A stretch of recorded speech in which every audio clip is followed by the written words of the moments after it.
As we get into conversations for this hour, two ladies join us today. And when we talk about connecting folks at the community level, down at the grassroots, a lot of the things that we talk about up here, top level, and we say policies must be entrenched and things must be done, but we often don't think about the very person who connects the dots. Two ladies join us this morning in the persons of Esther Muiru, who is the founder of Groots Kenya, and Alice Isoyi, who is a land rights champion and county coordinator for Kakamega County. Ladies, good morning. Good morning. Thank you for having us. Karibu sana. Obviously not the first time that we've had Groots in the room. We've been here and we've been talking about the connections that you've been able to make for people around the country. So thank you for being here today. And as we look into that and what's necessary to happen, Karibu sana. CT is going to welcome you with today's proverb, as we do here. So we like to put people to work, very early in the morning. So he'll tell us what the proverb is. Then both of you will tell us what you think about the proverb and how you would interpret that. Yes? There's a country in West Africa that has had the misfortune of having one coup after another. Well, it's not like every other day, but every couple of years they have a coup attempt and they have a military leader. That country is called Burkina Faso, and what is of interest is that country is actually called Burkina Faso, means the land of honest people. The name is derived from two ethnic communities. One is called the Moore, M-O-O-R-E. In English you'd say Moor, but it's African, it's Moore. And the other one, Faso, is from the community called the Dioula. These are communities within Burkina Faso that are populous. So prior to this country being renamed and called Burkina Faso by the president then, Thomas Sankara, it had a name. I will not ask you what the name was, I will tell you. It's called Upper Volta. You've all heard of Upper Volta? Yes. Okay. Now, among the things that this particular president did, he outlawed the marrying of young children, he outlawed FGM, he outlawed forced marriages, outlawed. Now, what I'm about to say is my all-time favorite because I wondered how he implemented it. And he outlawed polygamy. How he managed to keep it outlawed, I don't know. But in 1987, he was assassinated. Now, let me mention the proverb. If the shade does not reach the goat will seek the shade. Simple, straightforward proverb. If the shade does not reach the goat, the goat will reach the shade. Will seek the shade. Will seek yes. the shade. Yes. Well, I think we have a Kiswahili saying like that. Is it tumu? I mean, it is whoever has the need is the one that sorts what are the solutions to their needs. Is it mtakachamvurisha tena? That's it. That's how I would interpret it. Right. Okay. Yeah. What about you, Alice? I think as my brother says, we say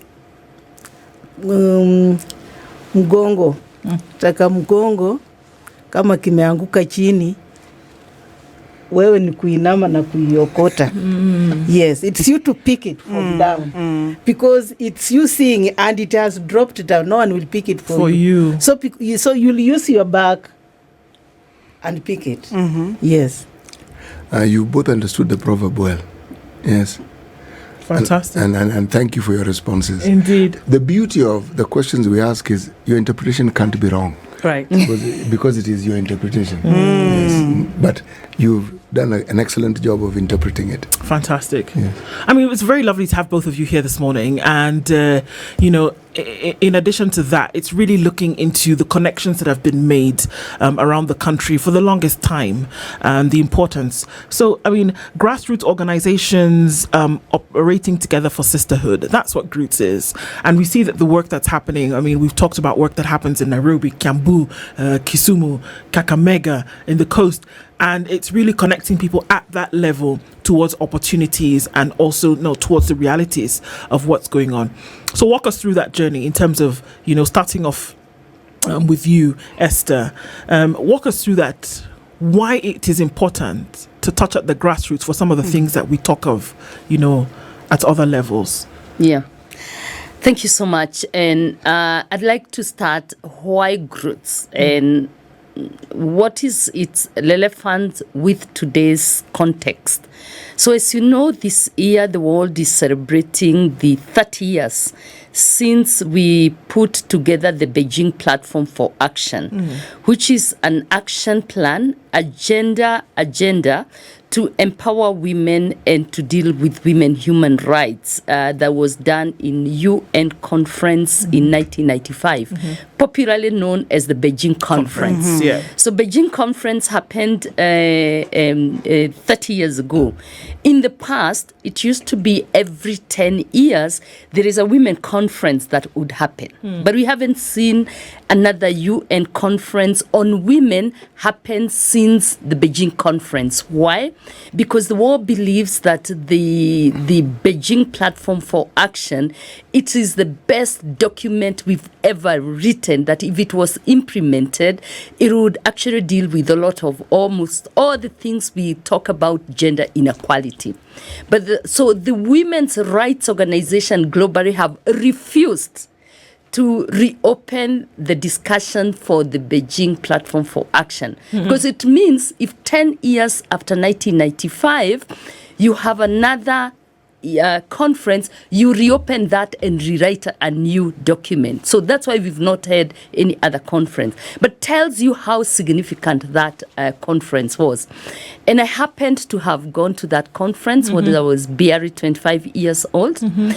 And I was there because I was very, very active in my university years, and I would be an assistant data collector for professors. I was doing sociology and economics, so I knew a lot of teachers who were doing researches.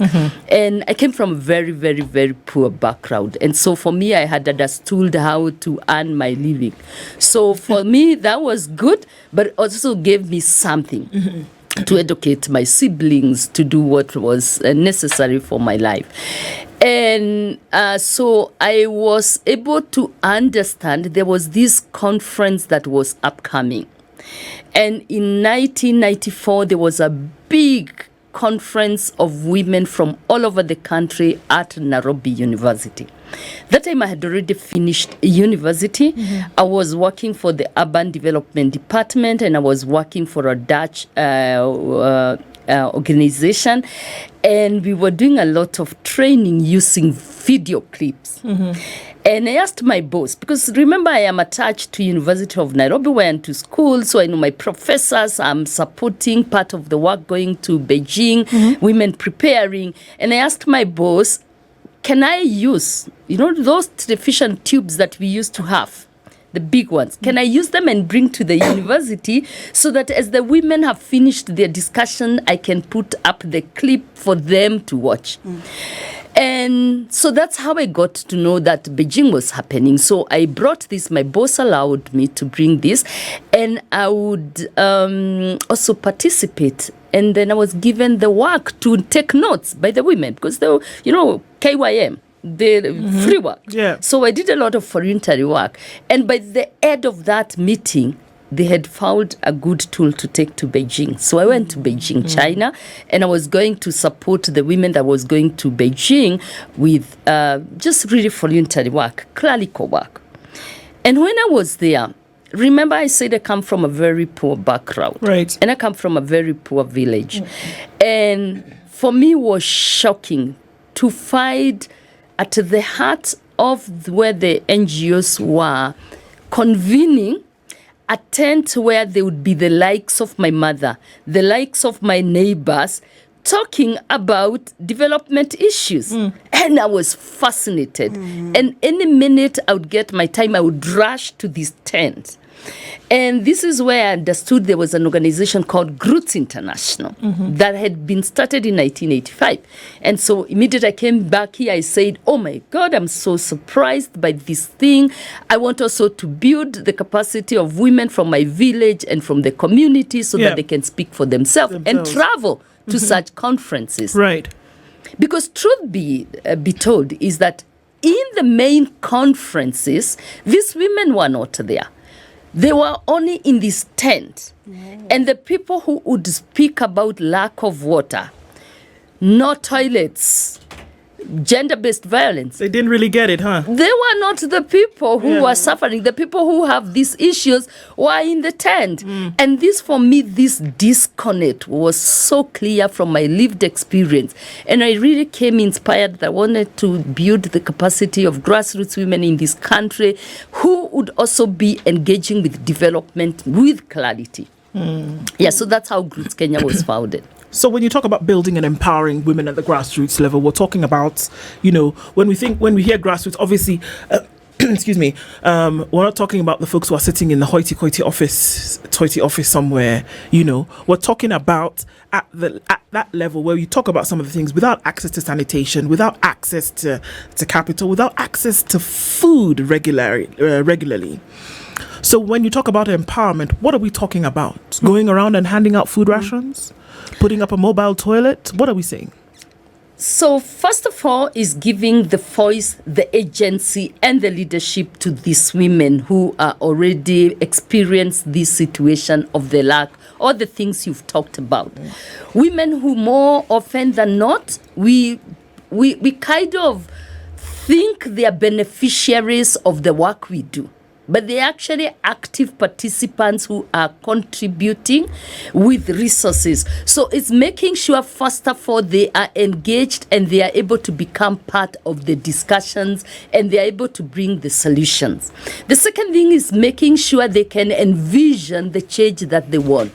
And the third thing is making sure that they are able to understand who they are as right holders and understand who are the duty bearers and are able to drive demand for responsibility from the duty bearers so that whatever they do for themselves and their communities is also to complement what the duty bearers should be able to do. And that these women are not working in isolation, that they are connected. It's not about mobilizing women. It's about investing in organizing women so that they are connected, so that they are sharing the experiences, they are sharing the solutions, they are going to talk to their governors, their members of parliament, not as one, but as a collective, but people who do understand where they are coming from and they have a vision of where they want to go. So for us, that is the whole realm of empowerment. You have actually just defined something that has proven to be extremely elusive in terms of realizing it in the world of development. Everyone you talk to who is in that sector talks about empowering, they talk about grassroots, they talk about commonality of purpose, they talk about speaking in one voice. Mobilization. Yes, they talk about sensitizing, they talk about capacity building, they talk about educating. Lovely, delightful words. But if the length of time we've heard these words being spoken, and if indeed these words were meant to be impactful, then the changes that we hear in words should have been monumental. Absolutely. It's not that there are no changes. Now, because I personally have interacted with what Groots does, not in the studio, in the field. So I was amazed that everything, and this is why I'm making the comment I'm making, I was amazed that this thing that is elusive had actually been cracked. Because I found conversations were being had with young women, school-going young women, young mothers who had dropped out of school. And you're talking about people in the villages. Now, my question, how far spread is this gospel that you have preached and which has taken root, and how impactful has it been, and how does one measure this impact? Well, I think for us, measuring impact is the transformation in the lives of women.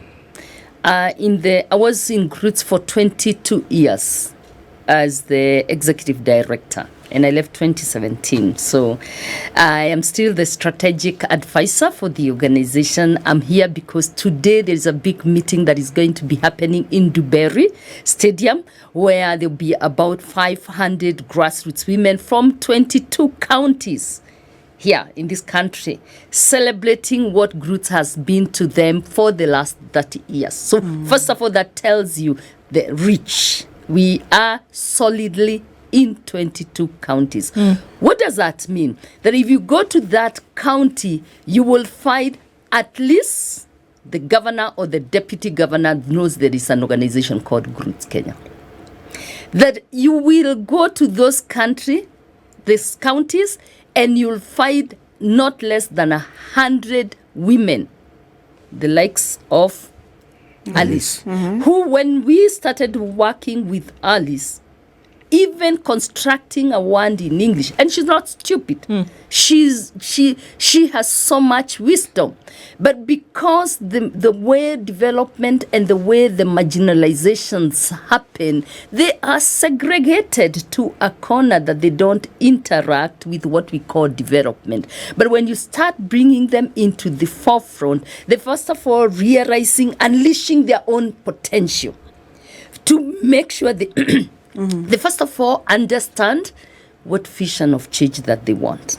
So they first of all understand, how do I add my own personal poverty?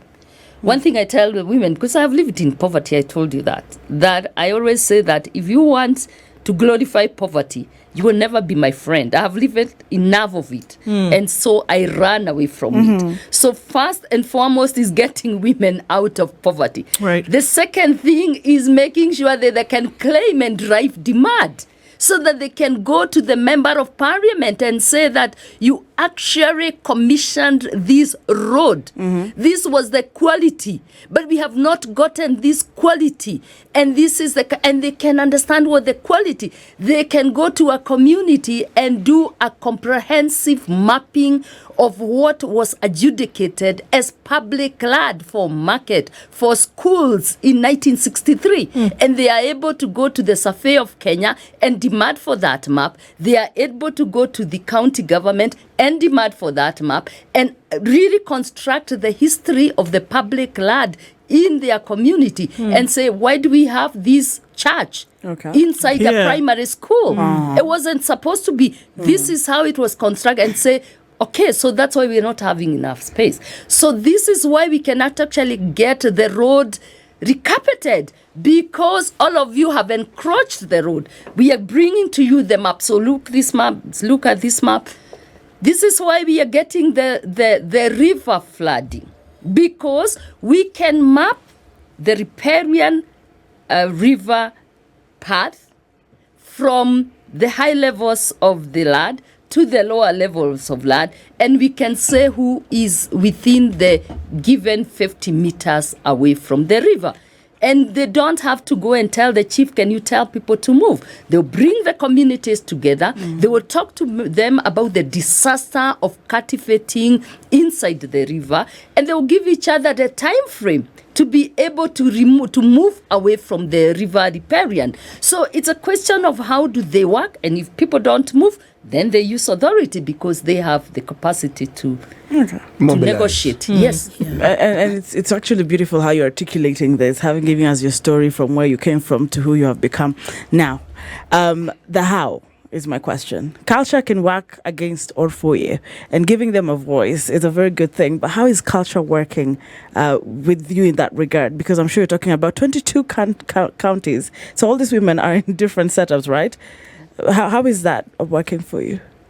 First, let's say that part of our culture and majority of our cultures are very, very good. Okay. Many years ago, 2004, when the HIV was very big in this country, and we started to see women being driven out of their homes because men said, you brought the HIV and AIDS to our brother, and our brother died, so move away.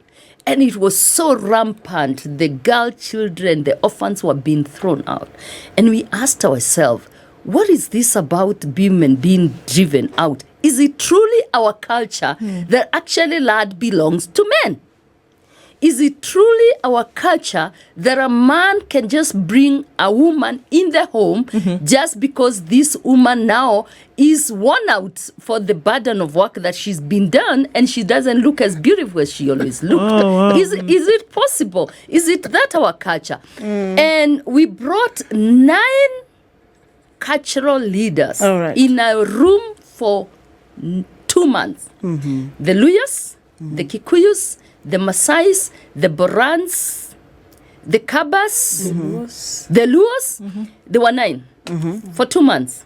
Together with, that time it used to be called, I think it was Feminate. No, it had become UN Women. Did I hear the Kikuyu? The Kikuyus, yes. Okay. I thought yes. I didn't hear them. I was They wondering were there. how- They were Yes, there. yeah. And we started asking ourselves, what does our culture speak to when it comes to polygamy? All right. And we understood first, no man in those communities would ever dare go hunt for a second wife for himself. None. The hunting was done by the wife. The woman. The woman. Yeah. And understanding that, yes, my husband, now I have such, like, the burden is too much on me. I have 3 children. I have to take care of the children. The lad is big. You're a wealthy man. You have many kettles. Maybe I would need somebody. To help and me. it's this woman who would actually go scavenging for who she wants to be a core wife. So she was not going to look for another woman to share the love with her husband. No. She was going to look for another woman to share the burden To share with. partly, of course. But of course, the truth is that she gets to be married.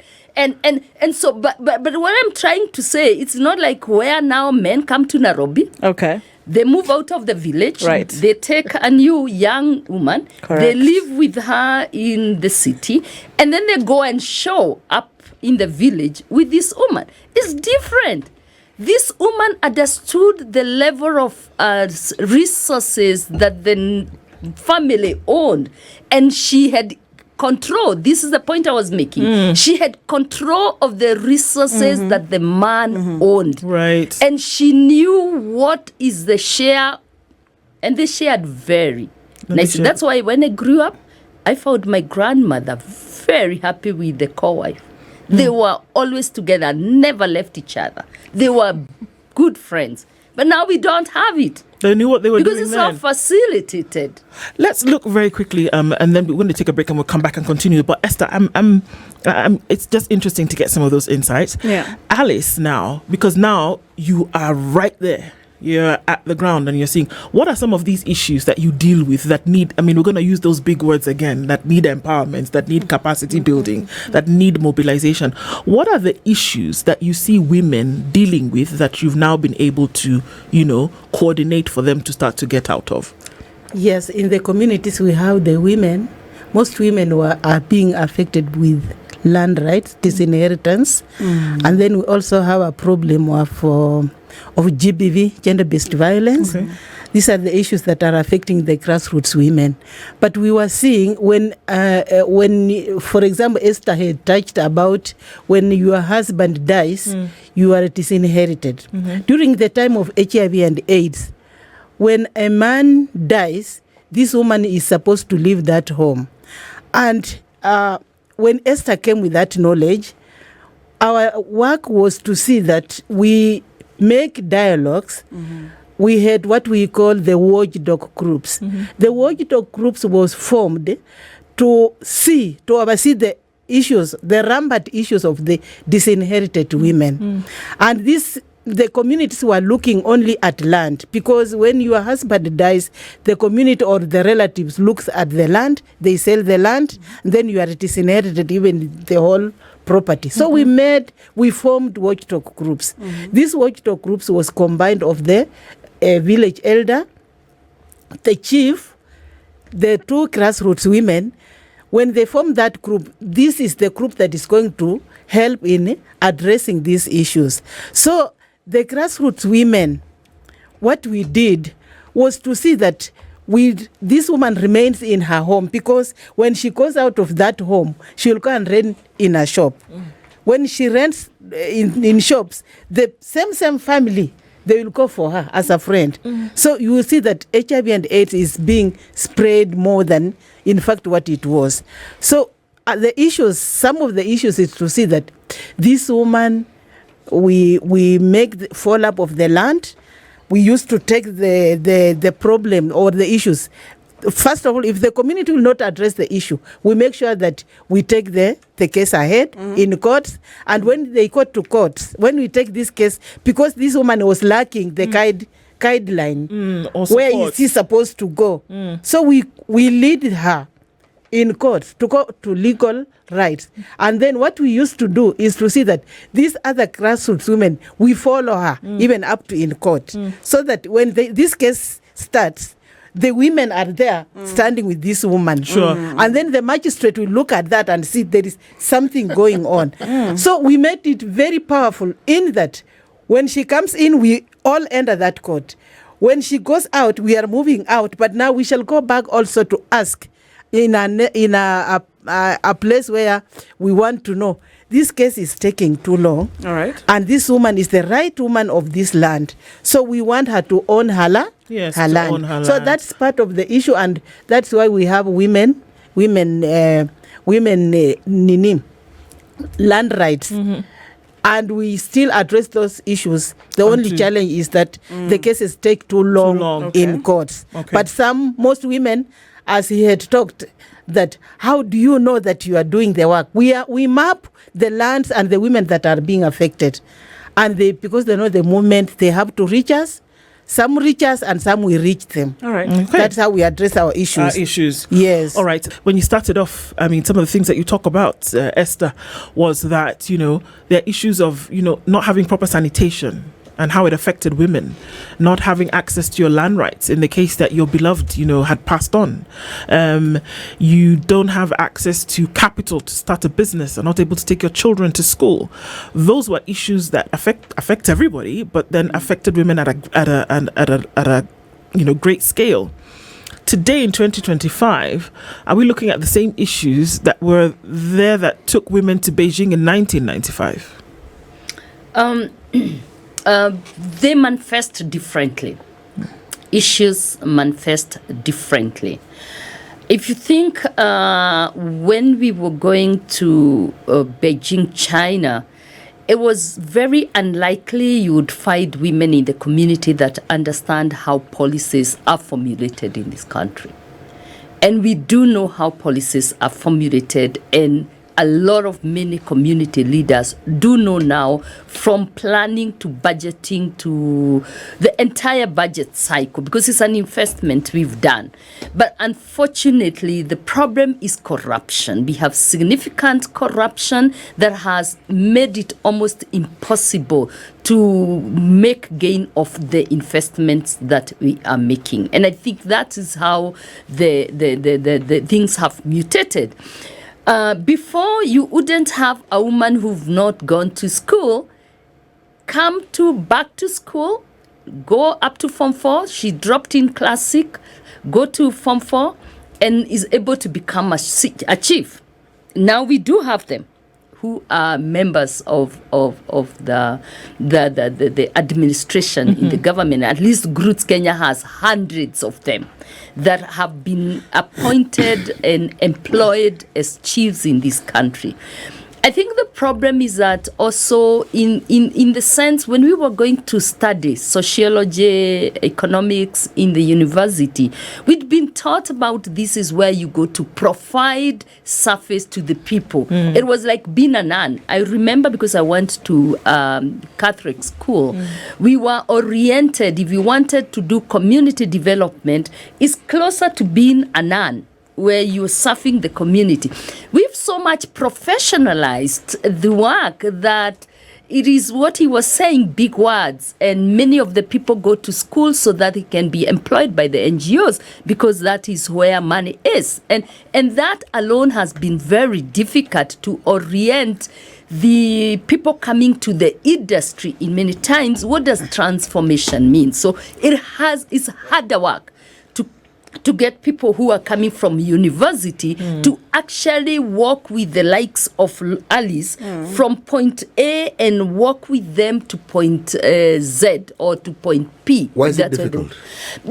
Because I think the way our system of education has mutated is that people are going just to study to get money. You're not inspired to go and change lives. Let me pause you for a second. Before we get educated, we belong to families. Yes. And most of the learning that takes place, non-formal, is in our homes. Are we saying that the foundation that is laid in our homes are so fragile that the education system that we then encounter completely obliterates it so that the value systems that people are taught? Or are we saying that we no longer teach value systems in the homes that children belong to? I think you have to also understand how the education system in Kenya has changed. Before, when I went to school, some of us who went up to Form 6, all of us who it didn't matter which village you came from, you had an opportunity to go to university. Today, after the academies, we already had a big divide. So those communities where you're saying we were oriented about working with poverty, there was a big group of people that didn't come, that were part of the poverty, that were edged out of the education in this country because they were not part of the academic school. There was a group that lost that. So the people who understood these things you're talking about, they didn't go to school. Then you have these, our own children, my own children, who are brought up in the academy school. They're the ones who have the opportunity to go. They've never interacted with poverty. And then you are sending them to Kakamega to work with Alice, and they are not oriented to, that is what has helped them to go to school, or why they want to go to school is because they are pursuing unemployment. It's not because they are pursuing a change that they have experienced. It's a whole different sector now. I hear you to be confessing and saying that our social system has collapsed. Completely. Because completely.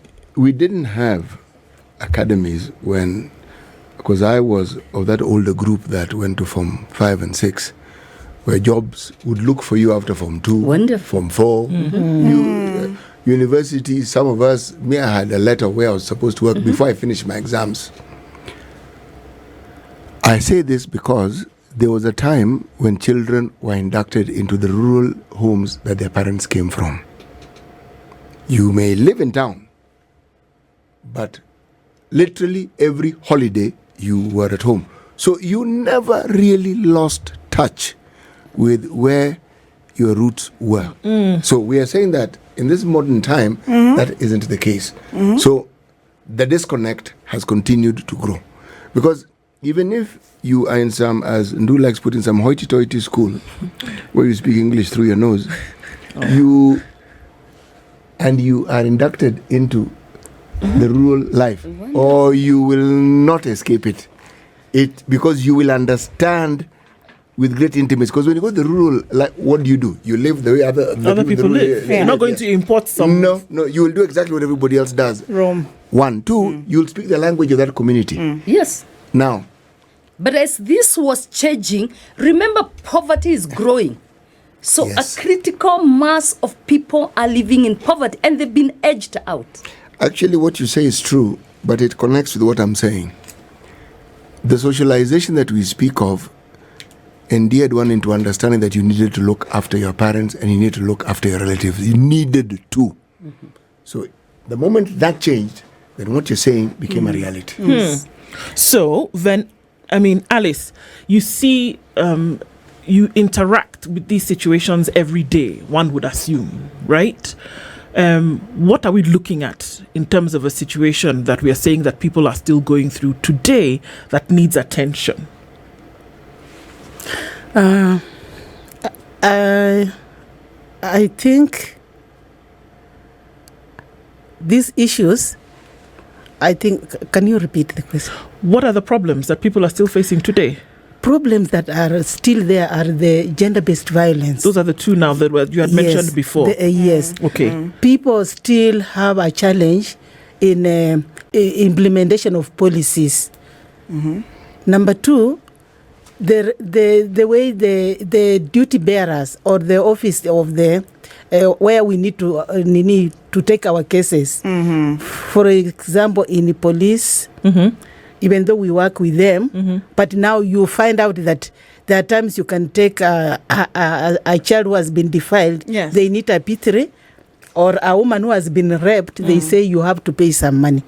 And now when you are there with this policeman, when they need money so that they give you a P3, and you don't have the money, you are just passionate to see that you take this lady who has been raped to go for treatment. So you are following the right channels. So when you reach because in the health facility, they will tell you to go for P3 because the doctor will need to write in that P3. This police says P3 is, the payment is 1,000. Maybe you have had 3 women who have these cases. Now, where do I get money? 3,000. Me, the 3,000. Now we stand and look at each other with the person, with the survivor. The survivor has nothing. If yesterday I got some little money, we make it and we sacrifice. We are passionate about it. But then you see, it will take time for me maybe to, when I call another responder, she might say, Alice, I have only 300. Now, you see, we now do something like fundraising to see that this woman gets that, the P3, I take her to the health facility so that this issue can now be addressed before the perpetrator is arrested. You see, Alice, and I think this is a very timely conversation, by the way. On the 7th of March is a Women's International Day, but but I laughed because City seated right next to you and pointing at him, that was a bit funny. But now let's talk about this. You talked about the justice system, let alone the police. There's a procedure to it. And I'm very, very particularly curious on your legal representation. Because you say when the woman gets into the court, you walk in with her in support when she goes out. But how is your legal representation? Is it pro bono representation? Are there firms like the, Feeder Women? Who stands with you in legal representation? Is it pro bono? Where do you get the finances to stand with these women? We have the pro bono. We have Groots Kenya, who has who gave us a lady, a lawyer, who just support legal advice. You go like this, go like that, and she also could stand with us in court to see that these issues are also addressed.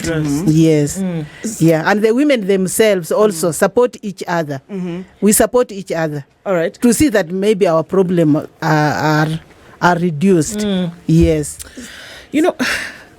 I think about some of these things sometimes, and I hear comments and I hear, opinions, Esther, and people say, well, okay, fine. You went to Beijing in 1995. You had a stab at this. I mean, for crying out loud, thousands of women came together, had a meeting, and said, okay, we've got to move on from one place to the next. And we said, fine. But 30 years down the line, and even with interventions that have been made at national level, local level, community level, we still have situations whereby women who have been abused have to pay for a form that would be free, number one, have to look to raise money to sort out a situation that they did not bring onto themselves. And we still are asking the question today that, why are you women still making so much noise about this thing? See, we know you are equal. You are there. You bear children. You do. Why are we still making... Who's asking the question? There are many people who make comments that why do we still fight for equality? Everybody should just do what they need to do. Yeah. Why do we still... why are you still fighting for these issues? You're making too much noise. We can understand that women are there, but you're there. We can see you, Alice. We can see you, Esther. We can see you. We can see that... Just keep quiet and continue. I know why we need to keep making noise, but I need to hear it from you that if 30 years down the line, that a woman who's been raped can go to a police station and somebody asks you to give money for a form that a doctor needs to fill to treat you, I say we're still in the pit. Yeah, because we have not been able to focus on our priority in development. It is so easy anytime there is an issue that has risen to set up a commission. A commission is an institutional framework. It is so easy to set up a committee to develop a policy. And that is where we've concentrated. But we've not implemented what we have already. And there are reasons why we are not investing in implementation of what we've developed. And that's why we are not making progress. Because just like we were saying, the disconnect with our socialization and our education system, the political system nowadays is so far away from the people's issues. And the problem is that they know how to articulate these issues better than we do know how to articulate them. But they have no commitment and political will to actually implement policies and put the resources into the work that will deal with these issues. So you have these grassroots women on the ground who have formed all these community processes and community responses. And in a number of times they are working in isolation from critical political systems that should be supporting them. And we are not actually building on this, on what we know works. For example, I would say, when she talked about the community-led watchdog groups, the community-led watchdog groups, the best thing it did was actually to prevent disinheritance. What the people who are in the community watchdog groups would do is really have their feelers in the community and see in a family, because like we talked about socialization and having these connectivities among the family, you'd almost tell a family that is up to disinherit a woman before this is done.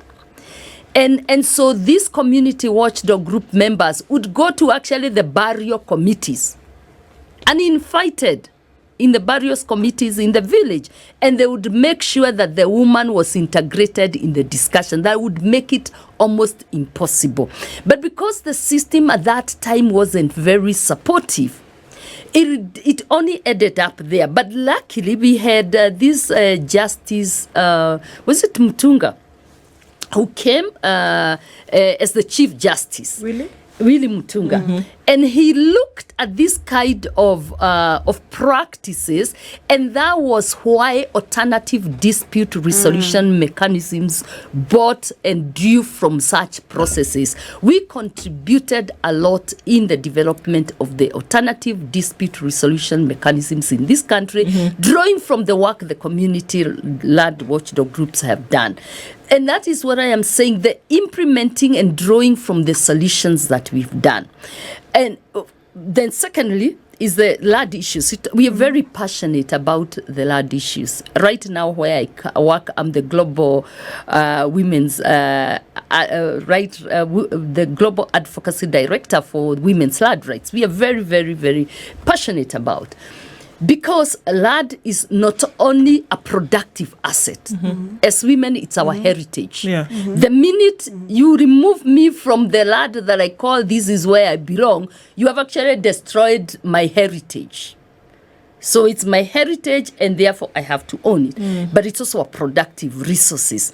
So when I don't remember his name. He was the PS, and we were implementing the constitution, and we were setting up guidelines for setting up the lad boards, the community lad boards in the community. One of the criteria that the permanent secretary had written was that you must show you own land for you to be part of the community lad board. And the women on Groots came to Nairobi to the Ministry of Land. And they told the PS, you are building a problem over another problem. First of all, we've been disinherited of our land. Land, we are not written in the titles. So you're telling us we cannot be part of the land board, and it had to be deleted. So there is a lot of progress we've made, but we've not been consistent. That's the problem. And the investment is going in the wrong way. Esther, surely you have partners who help you with this work. I started off by saying I know about Groots because one of your partners called Kellen. Yes. I used to consult for Kellen at some point, so I know what they did. Some of this work you can't do alone. So my question is, who are the partners who help Groots in areas like the technical, legal things? Well, I've mentioned Kellen. They do that because they do look at legal, ethical issues, and they are big on these inheritance things as well. What other groups do you associate with and do you partner with to see this? So, all the women's rights organization in Kenya. All. We work with Crew. I hope you know Crew. We work a lot with Crew. We work a lot with Kellyn. We work a lot with the FIDA. FIDA has been our primary go-to person when it came to legal representation. Right. Yes. In fact, they would actually put a lawyer in places where we needed support. So and actually that's the beauty of the women movement, not just about Groots. The women movement is so tight in this country in how they collaborate. People think that we compete, but we are very tight in how we collaborate. Right now, the work we are doing with the big work with the Mastercard Foundation, it with several organizations. It's not just Groots, but it's really supporting thousands of women in terms of responding to GBV. It is supporting a lot of women in terms and young people in terms of working on elevating young people and getting work. But for me, the civil society is not our primary partners. And that's the primary partner is the women. Once these women have been given even the paralegal training. Yeah. Because that is one big investment where we've done with like Legal Resource Foundation. Once you give them the legal foundation and empower them, then they're able to represent themselves. So coming together this week, in a very short time, this is Women's Week, and then culminating in International Women's Day. Women are coming together again to celebrate, 30 years of this work. What is that and where and how will that go through? International Women's Day. We will celebrate the International Women's Day on the 7th it's actually on the 8th. 8th, but a lot of work will happen on the 7th because 8th is on a Saturday. But there is a lot to celebrate. And as women, and you said that one of the issues that we are struggling is because the same problems that we dealt with that are still reigning. But I would say we've made a lot of progress. Even just having UN women as an entity from being uniform was a lot of work that was done, plus with the women in this country. Yeah. Having at least, how many governors, women? 7 governors. That's so much progress. I know it is not yet even at that, but it's so much progress. Groots Kenya has something we call the Public Budget Academy. It has trained 22 people. In 22 countries, you have women that can participate and men. We have a big group called Men Champions for Women's Leadership. Beautiful. They are very, very strong because when it comes to campaign, because Groots Kenya also interface with the political system. Yeah. And we have what we call champions for transformative leadership, some of the women that are vying for political spaces.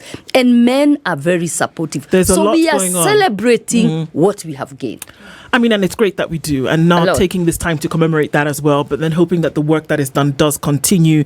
Esther Mwaura Muiru has been our guest this morning, the founder of Groots Kenya, as well as Alice Isoyi, the land rights champion and county coordinator for Kakamega County. Thank you both for being here this morning. It's been a pleasure to talk with you, and we continue these conversations into the future. Asante sana. This is the Situation Room, the only way to start your day.